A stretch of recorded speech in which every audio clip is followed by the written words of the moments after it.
Bonjour à vous tous et merci de regarder aujourd'hui aussi cette vidéo du mini-séminaire sur la loi du soleil. J'espère que tout se passe bien de votre côté. Voilà, donc nous allons continuer la lecture du chapitre 3, le grand fleuve de l'amour.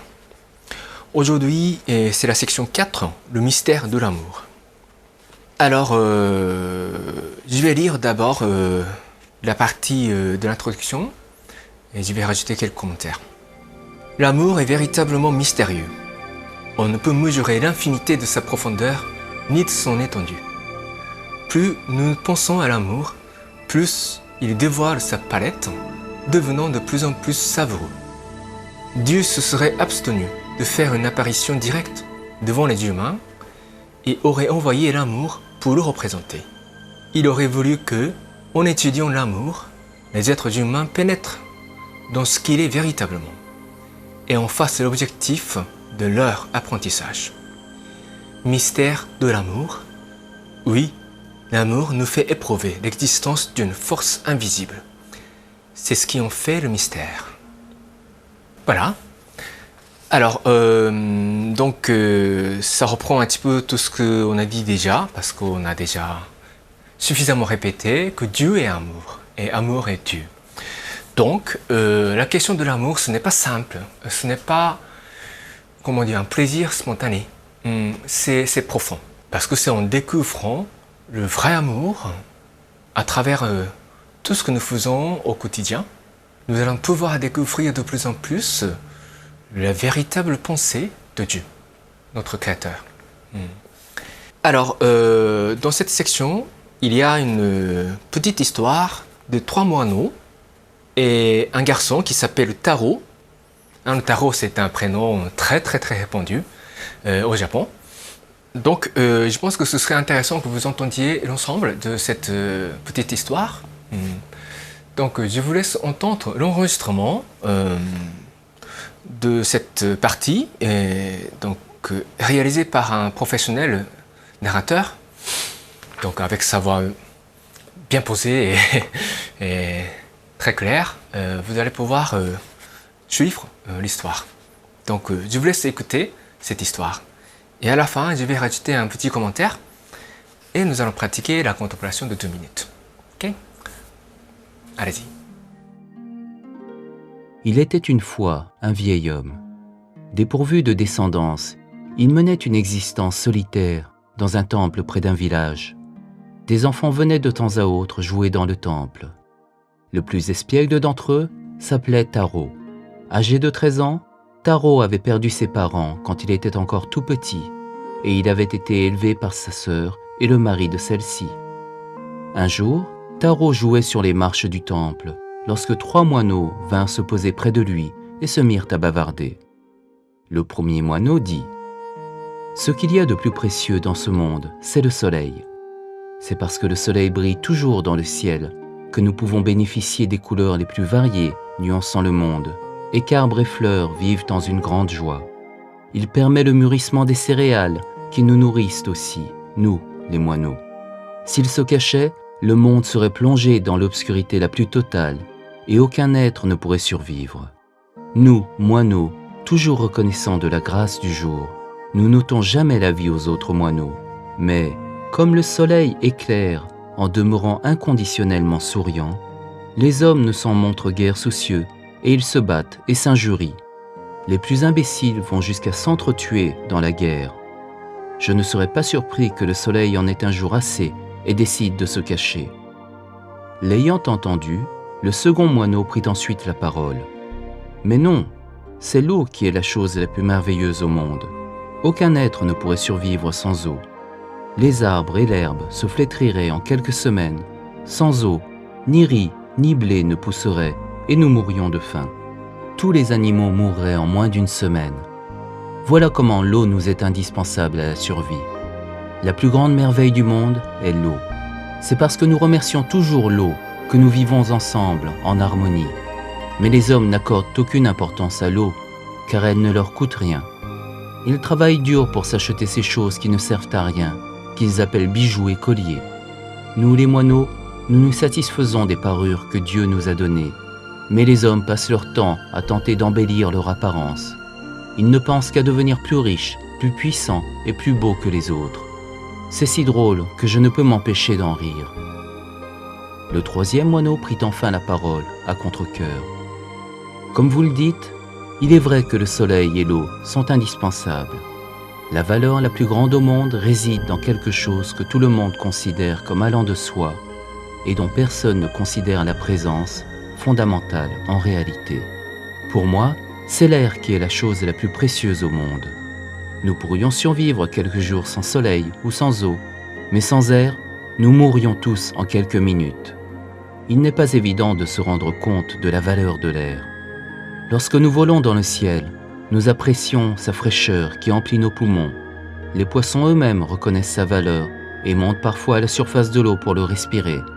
Mais comme les hommes sont orgueilleux, ils pensent que c'est leur intelligence qui leur permet de construire des avions qui volent, mais ils se trompent.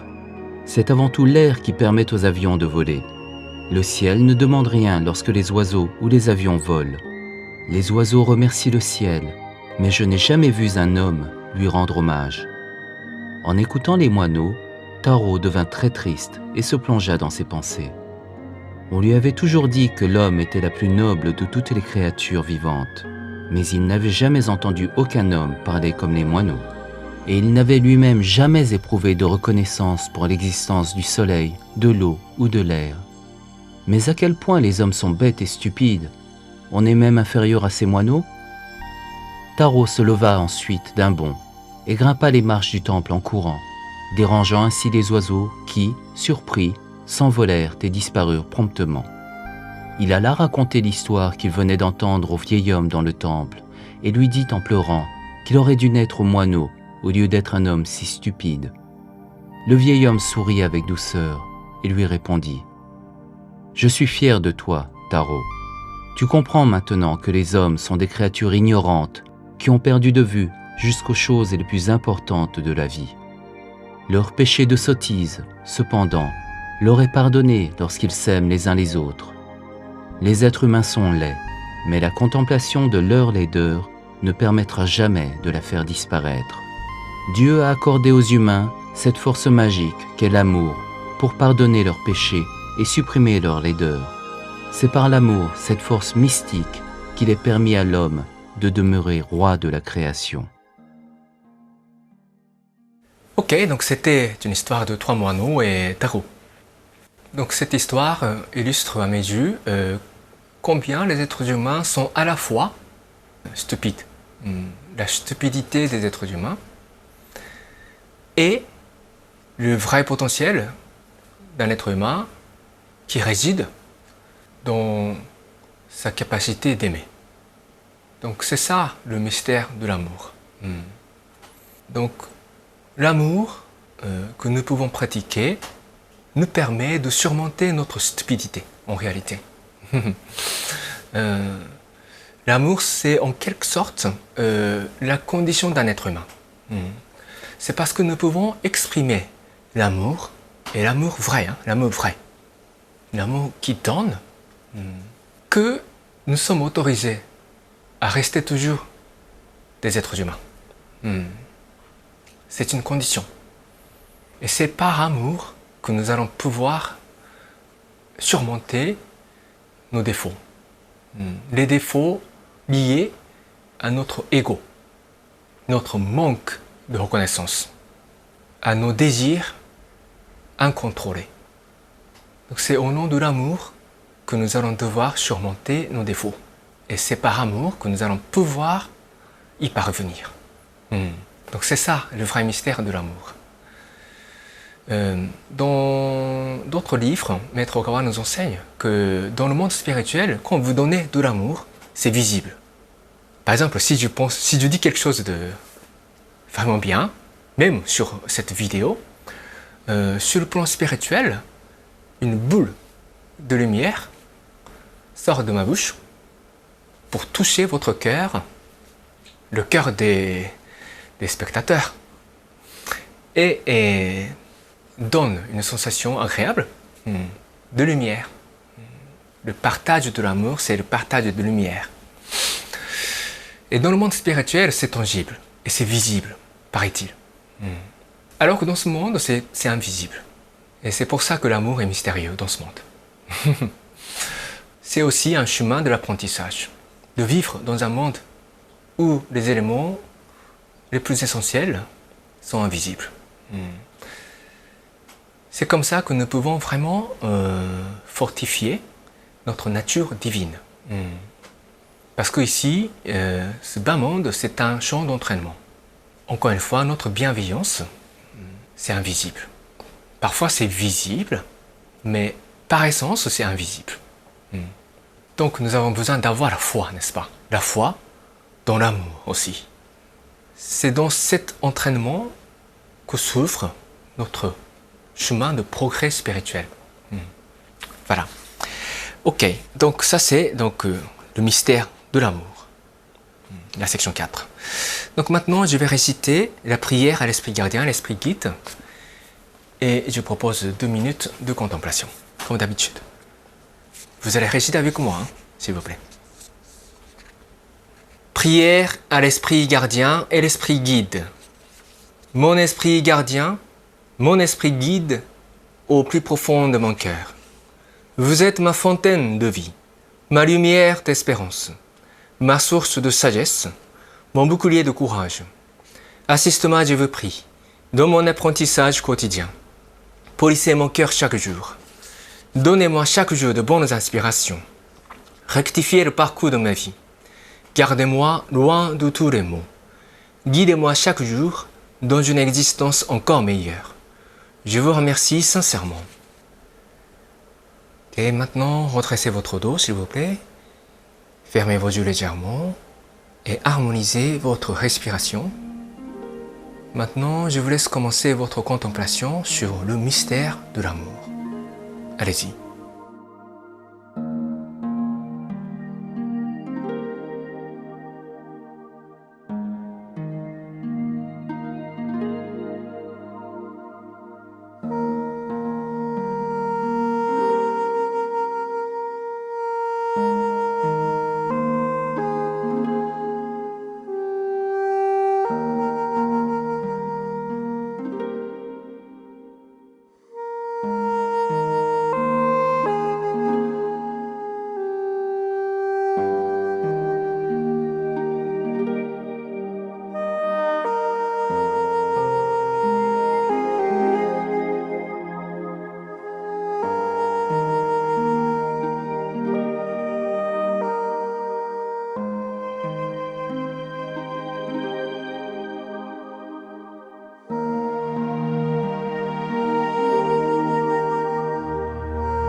Ok, terminez votre contemplation.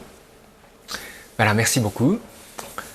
Cette contemplation aussi, ça nous permet de réfléchir sur beaucoup de choses de notre vie, n'est-ce pas? C'est vraiment important que nous puissions nous-mêmes ressentir combien il est merveilleux d'aimer les autres. Ce n'est pas parce que la doctrine de la puissance est ainsi que nous devons aimer en tant que membres de la puissance. Ce n'est pas ça. Nous devons aimer parce que notre nature divine nous y pousse.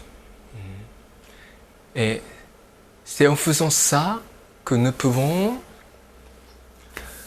émaner de plus en plus de lumière et nous serons remplis de lumière, tout en partageant, répandant cette lumière divine qui émane de nous. Et c'est ça le seul moyen de rendre ce monde meilleur. Et tout ça, c'est vraiment au niveau spirituel qu'on peut ressentir ça. Mais c'est toujours possible. Donc chaque fois qu'on essaie de donner de l'amour, nous avons besoin de ressentir, comment dire, l'éclat de cet acte en nous. Ok? Sans devenir prétentieux, hein, sans devenir orgueilleux. Moi j'ai fait tant. Cette envie de rechercher le retour, nous allons voir ça plus profondément dans les sections qui suivent. Mais cette attitude de rechercher le retour des autres, ça devient un attachement et du coup on s'éloigne de l'amour. C'est vraiment subtil. Mais tout ça c'est réel. Hein. Donc ce qui est important c'est de pouvoir sentir le pouvoir mystérieux de l'amour en pratiquant l'amour nous-mêmes. Ok? Et c'est possible. Il ne faut pas avoir la sensation de se sacrifier pour les autres. Parce qu'il y aura un certain karma qui va se former et qui va revenir vers vous. Ok? Bon, tout ça, c'est pas facile à intégrer. Et moi aussi, j'ai mis beaucoup de temps pour intégrer cet enseignement petit à petit. Et je suis toujours sur le chemin. On est tous des apprentis, encore une fois, je répète au moins 10 fois, mais je le ferai 100 fois, 1000 fois, si c'est nécessaire. Ok, voilà, donc c'est tout pour aujourd'hui. Merci de votre attention, merci d'avoir suivi mon cours. Je vous dis à tous, à bientôt.